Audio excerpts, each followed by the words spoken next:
Welcome to Chris Cook for You Too. Today I'm coming to you with a holiday punch. You know, every year I try to bring you something that you can have for as a drink. And if you want to add something to it, you can also add something to it for your guests for Thanksgiving Day. So today I'm going to be doing a cranberry ginger punch. Here are the ingredients that you're going to need. Now, I'm going to show you because as I'm putting it together now, I'm only going to be making just enough for me to have a drink.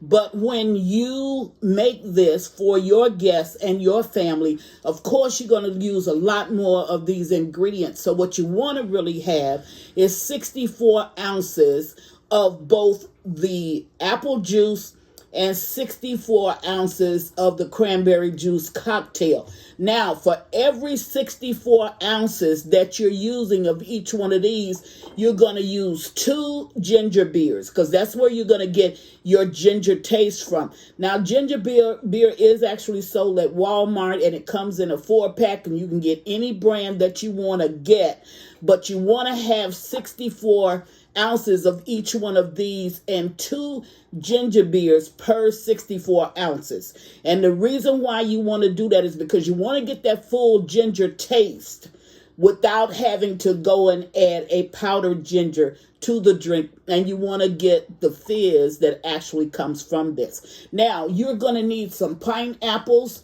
and you're going to need the juice. So here I'm using a can of pineapples. You can really dress it up with anything that you want. You can use a can of pineapples if that's your preference, or you can use a different fruit if you choose to. So into your bowl, you're going to put your pineapple juice and your pineapple. I'm using chunks, so you're going to use chunks. Now to that, you're going to add your apple juice, and of course this is representing 64 fluid ounces of the apple juice.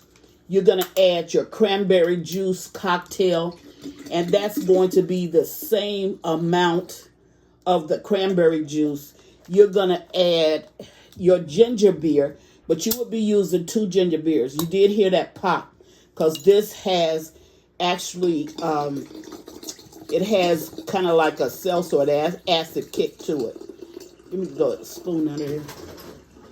Now, you're going to add 2 of these if you're using the 64 ounces. And I can go ahead and take my glass. Now, what you're going to add in is you're going to add in your ginger ale. And you're using a 2-liter ginger ale to this when you're doing it.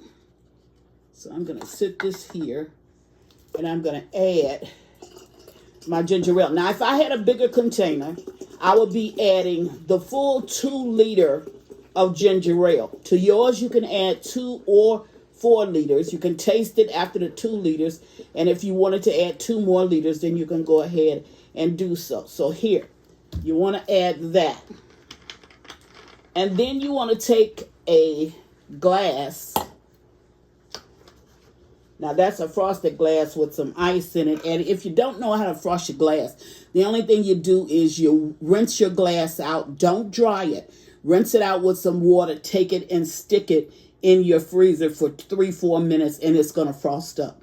Then you can just add some ice to it like you see that I have done here. Now, you want to stir that up. You want to pour up a glass or have your guests to pour up some. You want to garnish it a little bit, which is exactly what I'm doing here. And there you have it. Your cranberry ginger or ginger cranberry drink that you're going to use on your Thanksgiving Day table for your Thanksgiving guests. As always, I want to tell you happy holidays. We're moving into Thanksgiving, and then we're going to have Christmas coming right behind that. Hopefully, I'll get in another couple of more videos, but I did not want to go past this Thanksgiving Day without having you to have a drink on your table. So here it is. And as always, thank you for watching. Chris Cook for You Too. Bye.